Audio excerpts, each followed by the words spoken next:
Morning all of you.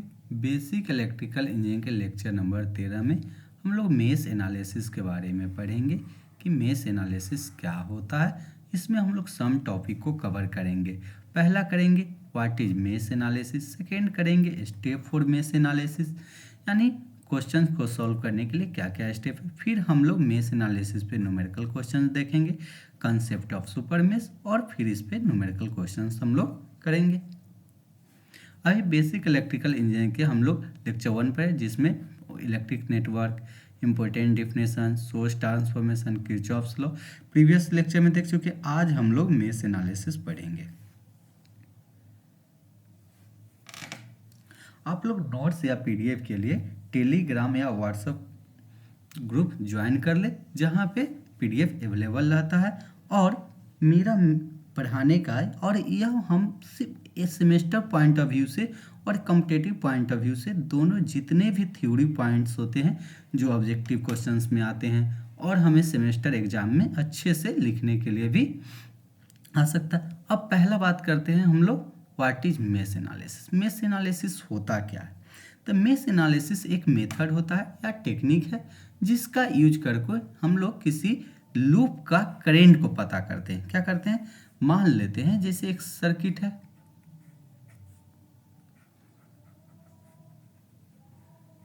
यह एक loop mesh है, तो इसमें करंट फ्लो हो रहा है। इस करंट को हम लोग मेश एनालिसिस से एक लूप यानी एक मेश का करंट पता कर लेते हैं, जिसे हम लोग मेश करंट भी बोलते हैं। अब बात आता है हम लोग सेकेंड पॉइंट, इसका दूसरा नाम भी होता है, हम लोग इसका दूसरा नाम से भी जानते हैं, मेश करंट मेथड।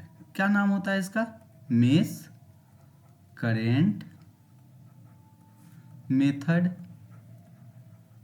या loop analysis method. Loop analysis method, this method. अब हम लोग बात करते हैं कि इसको यूज क्या, इस मेथड का यूज करके हम लोग किसका यूज करके, using KVL. Using KVL, KVL के सहायता से हम लोग इस मेथड का एनालिसिस करते हैं। अब हम लोग बात करते हैं स्टेटमेंट को। तो इसका स्टेटमेंट भी सेम केवीएल जैसा होता है। It state that sum of all voltage drop in a close loop is 0। यानी केवीएल में क्या होता था कि यह एक लूप है, इसमें जब हम लोग केवीएल अप्लाई करते थे तो क्या होता था, वोल्टेज ड्रॉप जितना भी होता है वो किसके बराबर होता था, इक्वल टू 0 के। सेम हो गया। अब हम लोग नेक्स्ट पॉइंट समझते हैं। अब सबसे मेन पॉइंट होता है, इसको आप अंडरलाइन करके भी, कि this it is applicable only for planar circuit. अब हम लोग प्लेनर और नॉन प्लेनर सर्किट को समझने की कोशिश करते हैं। जैसे यहाँ जो दिया गया है ये सब क्या है, प्लेनर सर्किट है, यानी ये दोनों सर्किट जो दिया गया है यह क्या है, प्लेनर सर्किट है। कैसा है? प्लेनर। ये भी क्या है, प्लेनर। अब माइंड में बात आएगा कि नॉन प्लेनर सर्किट कैसा होगा। नॉन प्लेनर सर्किट में ओवरलैप होता है। जैसे यह सर्किट मान लेते हैं,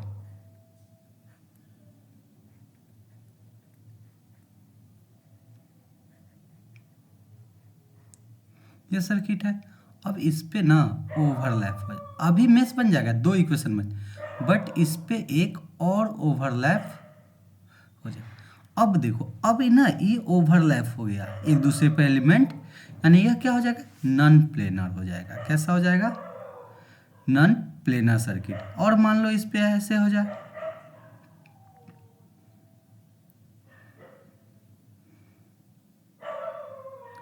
नॉन प्लेनर, यानी मेश एनालिसिस जो लगता है सिर्फ प्लेनर सर्किट पे लगता है, नॉन प्लेनर सर्किट पे नहीं लगता है। समझ में आ गया?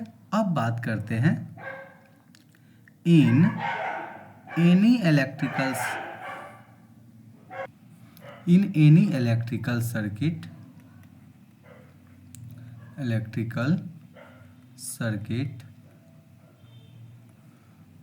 containing p nodes, p number of nodes, b number of branch, then number of mesh equation, number of mesh equation क्या हो जाएगा, तो E बराबर हो जाएगा, इसका फॉर्मूला होता है B माइनस P प्लस 1, ये हो जाता है नंबर ऑफ मेश इक्वेशन। अब इस पॉइंट को हम लोग समझते हैं, इस पे भी ऑब्जेक्टिव पूछता है, JESM में क्या होता है इस फॉर्मूला पे। अब P क्या होता है, तो जहाँ पे 2 से अधिक यानी 3 या 3 से अधिक एलिमेंट कनेक्टेड होता है, ये जैसे नोड 1 है यानी V1 मान लेते हैं, यहाँ पर V2 नोड 2, यानी नोड समझ में आ गया। यानी इस सर्किट में कितना है, देखो 1 एलिमेंट, 2 एलिमेंट, 3 एलिमेंट, यहाँ पे भी 1 एलिमेंट, 2 एलिमेंट, 3। वैसा पॉइंट जहाँ पे 3 या 3 से अधिक एलिमेंट कनेक्टेड हो उसे हम लोग नोड कहते हैं। सिंपल नोड भी होता है जहाँ पे 2 एलिमेंट का, ये भी एक नोड है, बाकी यह सिंपल नोड है, इसको हम लोग नोड में काउंट नहीं करते, इसे हम लोग जंक्शन भी बोलते हैं। क्या बोलते हैं, जंक्शन भी बोलते हैं। अब बात करते हैं ब्रांच, तो देखो यहाँ मान लेते हैं नोड है, नोड V1 है, तो यहाँ पे कितने ब्रांच है, देखो एक ए ब्रांच हो गया, मान लेते हैं I1, यहाँ एक दूसरा ब्रांच हो गया I2, एक ब्रांच हो गया तीसरा I2, यानी यहाँ पे ब्रांच कितना है 3, यानी P कितना है, देखो यहाँ पे ब्रांच कितना था 3, P कितना था 2 और प्लस 1, तो कितना आएगा 4 में से 2, यानी यहाँ पे कितना इक्वेशन बनेगा, 2 इक्वेशन बनेगा। अब एक पॉइंट और समझते हैं कि मेश करंट जो होता है, मेश करंट जो होता है, number of mesh current is equal to number of mesh equation. Mesh equation means जितने मेरा नंबर ऑफ इक्वेशन होगा उतना ही मेरा नंबर ऑफ मेश करंट बनेगा। कोई दिक्कत समझ में आ गया होगा। अब नेक्स्ट हम लोग बात करते हैं step for solving of mesh analysis, मतलब यह क्वेश्चन है, क्या है मेरा यह क्वेश्चन है, मान लेते हैं इसको सॉल्व करने के लिए कितने मेथड हैं। तो पहला बात करते हैं स्टेप 1। तो स्टेप 1 में हम लोग क्या चेक करेंगे, पहला चेक करेंगे कि यह सर्किट प्लेनर है या नॉन प्लेनर, यानी हम लोग करेंगे आइडेंटिफाई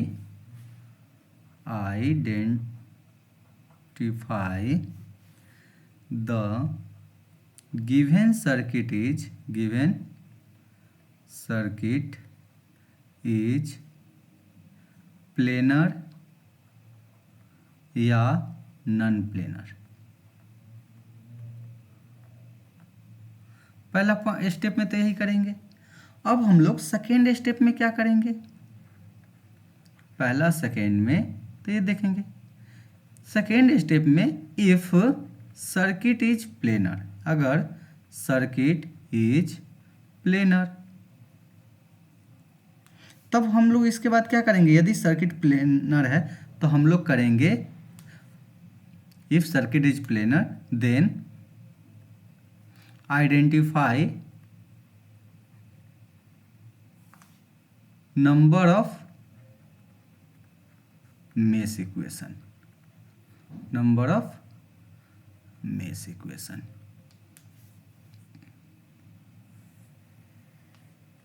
यानी अब ये दोनों का जैसे सर्किट था हम लोग समझ, प्लेनर सर्किट है, देखने से ही लग रहा है कि प्लेनर सर्किट। अब इसमें हम लोग आइडेंटिफाई करेंगे तो कितना मेश है, देखो एक ए हो गया, दूसरा ए, इसमें कितना मेश हो गया 2, मेश 1, मेश 2। इसमें 2 मेश है तो इसमें 2 इक्वेशन भी होगा मेश के। अब हम लोग को थर्ड स्टेप में करेंगे। स्टेप थर्ड में क्या करेंगे? Assign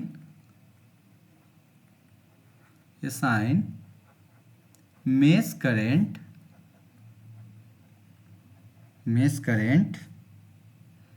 I1 I2 I3 dash dash IN। यानी IN कहने का मतलब कि जितना मेश होगा उतना ही मेरा मेश करंट होगा। तो यानी हम मान लेते हैं ये मेरा I1 है, यह मेरा I2 है। यानी पहला काम तो हम लोग सर्किट देखे, दूसरा आइडेंटिफाई करें कितना मेश है, थर्ड में जितना मेश होगा उसको असाइन कर लेंगे I1 I2 को। अब एक और बात, जब असाइन करेंगे तो हम लोग किसी एक डायरेक्शन में ही करने की कोशिश करेंगे I1 या I2 के। अब बात करते हैं हम लोग स्टेप 4। स्टेप 4 में क्या करेंगे? अब हम लोग को जब असाइन भी कर लिए तो इसमें क्या करेंगे? अभी जस्ट बताए थे कौन सा मेथड यूज करते हैं? केवीएल। तो apply KVL in mesh and right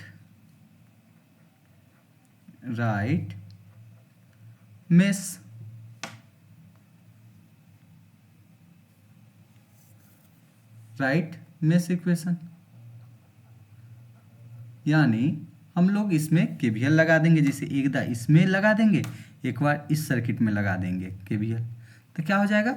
हम लोग केवीएल लगा के और उसका मेश इक्वेशन लिख लेंगे। अब स्टेप 5 क्या होगा? तो स्टेप 5 में अब बताओ, जब हम लोग यहाँ इक्वेशन भी निकालिए, solve the mesh equation and find the mesh current. यहाँ पे तुम लोग बोर नहीं होना, क्योंकि हम पूरा एकदम जड़ से समझाने की कोशिश करते हैं कि यदि कोई स्टूडेंट को कभी ना भी पढ़ा है फिर भी उसको समझने की कोशिश आ जाए कि उसको कैसे न्यूमेरिकल लगाना है, कैसे न्यूमेरिकल क्वेश्चंस को सॉल्व करना है।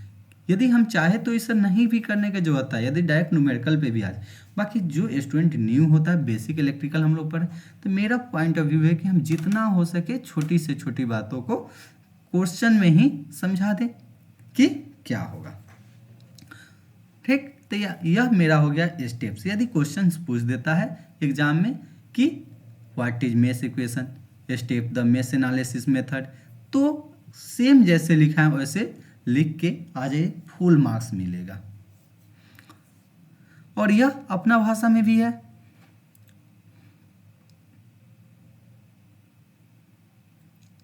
अब हम लोग न्यूमेरिकल क्वेश्चन देखते हैं। यानी क्या करते हैं, इस क्वेश्चन समझ लो कि क्या है, यूजिंग, ऐसे पूछ देगा, using mesh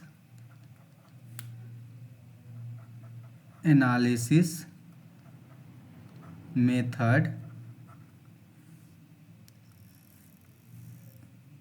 right the mesh equation and find the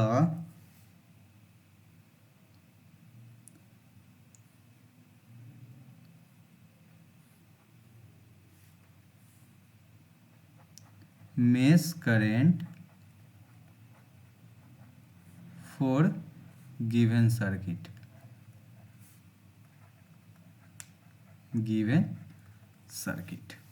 तो अब इस क्वेश्चन को सॉल्व करने के लिए यदि यहाँ पे हम लोग मान लेते हैं, दिख रहा है यहाँ पे R1 है, R1 हम लोग यहाँ मान लेते हैं 5 ओम।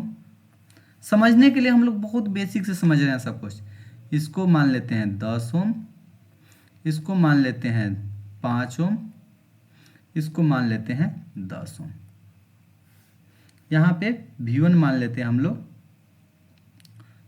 50 वोल्ट। क्या मान लेते हैं? 50 वोल्ट। अब हम लोग क्वेश्चंस को सॉल्व करते हैं। तो हम लोग जो स्टेप देखें ना, सेम स्टेप से अप्लाई करेंगे। तो क्या हो जाएगा? स्टेप 1। स्टेप 1 क्या कहता था? Identify the circuit is planar या। तो फर्स्ट स्टेप में लिखेंगे given circuit is planar. Given circuit is planar circuit है। अब स्टेप 2 में क्या करते थे? इफ नंबर ऑफ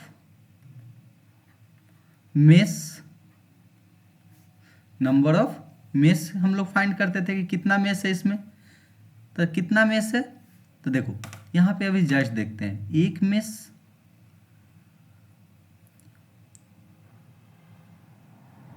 एक मेस यानी M1 M2। Number of mess कितना है? 2। अब बात करते हैं स्टेप 3 के। assign the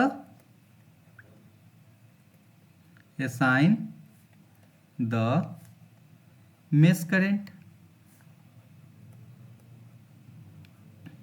यानी assign the mesh current, यानी मेरा दो मेश है तो यहाँ पे कितना करंट होगा? 2। इसमें मान लेते हैं कि I1 फ्लो हो रहा है। क्या हो रहा है? I1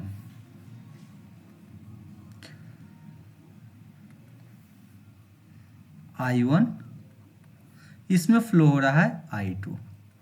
यहाँ भी मान सकते हैं या डायरेक्टली हम लोग यहाँ समझने के लिए मार्क कर लेते हैं I2। असाइन कर लिए। अब स्टेप 3 में लिखते थे, क्या करते थे? स्टेप 4 राइट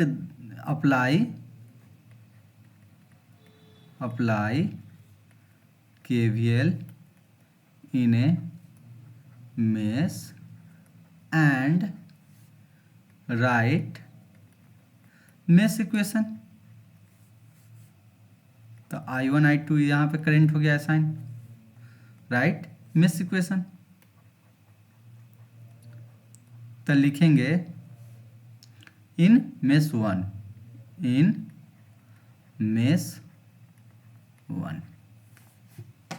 अब जब इसमें मेश में अप्लाई करेंगे तो देखो I इंटू R1 यानी 5 इंटू I प्लस।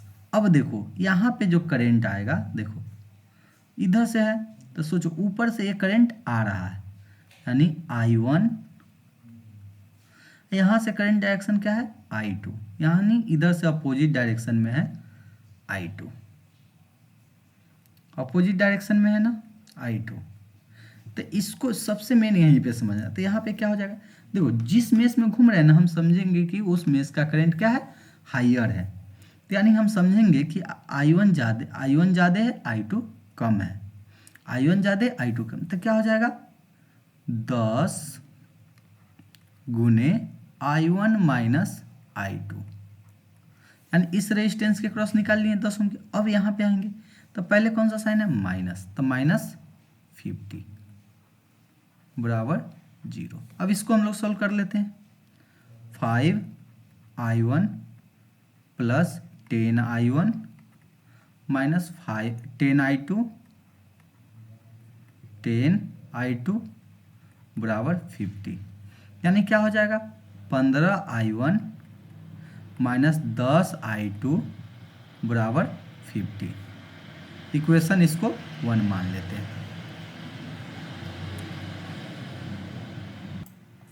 अब हम लोग इन मेश 2 किस में लगाएंगे? इन मेश 2 KVL लगा रहे हैं। तो देखो यहाँ से क्या आ रहा था? I2। तो यहाँ पे कितना माने थे हम लोग?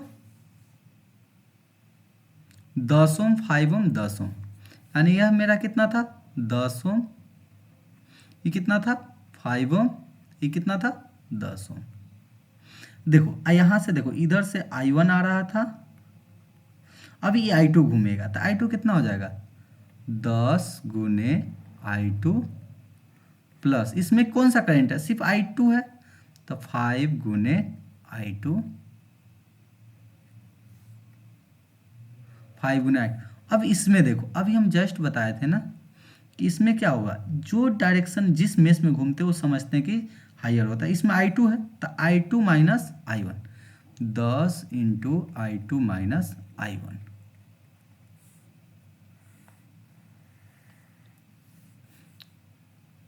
अब देखो यहाँ पे क्या होगा, कोई सोर्स नहीं बचा यानी बराबर 0।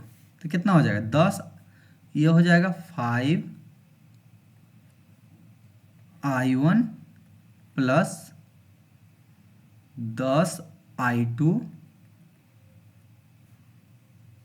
प्लस 5I2 था, सॉरी 5I2 था ना, 5I2 plus 10 plus 10I2 minus 10I1 बराबर 0। तो कितना हो जाएगा माइनस 10I1, 10 10 20 प्लस 25I2 बराबर 0, इक्वेशन 2। अब हम लोग सॉल्व कर देंगे इक्वेशन 1 एंड 2।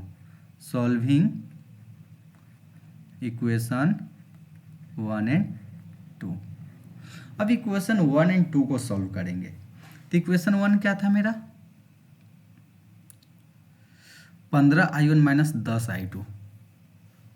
इक्वेशन 1 था 15I1 माइनस 10I2 बराबर 50। अब देखो इक्वेशन 1 है तो इसमें हम लोग कितना से मल्टीप्लाई कर दें कि कोई एक को कटाने के लिए। तो इसमें देखो यदि हम इसमें 3 से कर दें इसमें 2 से, तो इक्वेशन 2 में 3 से मल्टीप्लाई कर दें, इक्वेशन 2 में 1 में 2 से। तो अब कितना हो जाएगा देखो इक्वेशन 1 2 में मल्टीप्लाई किए तो 30I1 माइनस 20I2 बराबर 100। और दूसरा में क्या हो जाए 3 से करेंगे तो माइनस 30I1 प्लस 25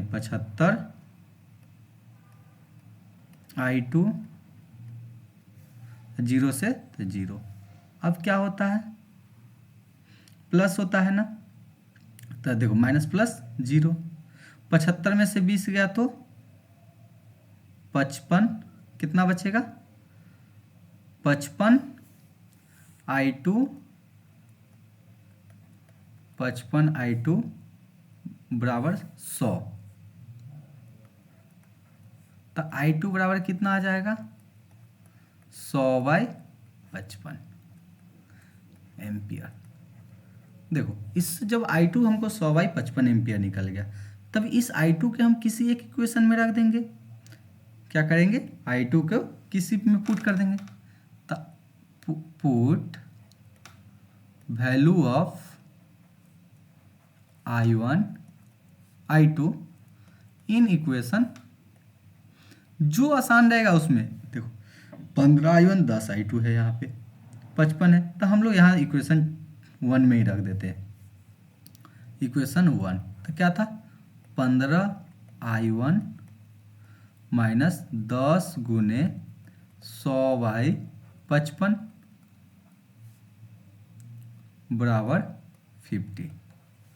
अब देखो 15I1 है तो इसको हम लोग गुना करेंगे ना, तो कितना हो जाएगा 15I1, इधर माइनस में तो उधर प्लस में 50 प्लस 1000/55। फिर अब हम लोग क्या करेंगे इसको ऐड कर देते हैं। 15I1 कितना हो जाएगा 55 गुने 50 करेंगे तो कितना हो जाएगा 25 27.5,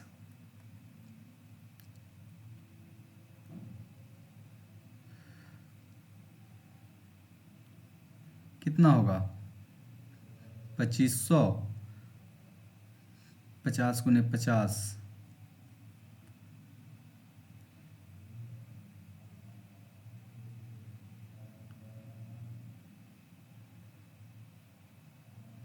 इसको गुनाई कर लेते हैं।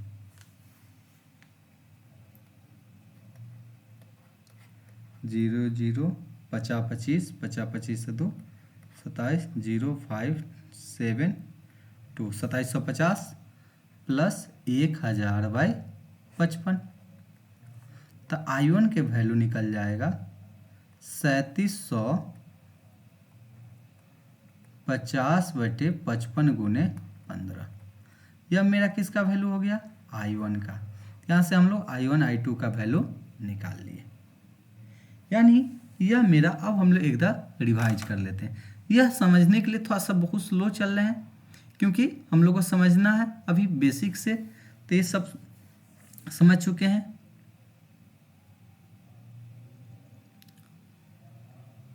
कोई डाउट होता है तो आप कमेंट बॉक्स में कमेंट करें, हम आपका डाउट को सॉल्व करने की कोशिश करेंगे और आप लोग नोट्स या PDF के लिए ग्रुप ज्वाइन कर लें। इसलिए बहुत स्लो होता है और बहुत जड़ से एक एक चीज़ समझा रहे हैं और एक एक पॉइंट को लिख भी देते हैं कि आप लोग को दिक्कत समझने में न हो।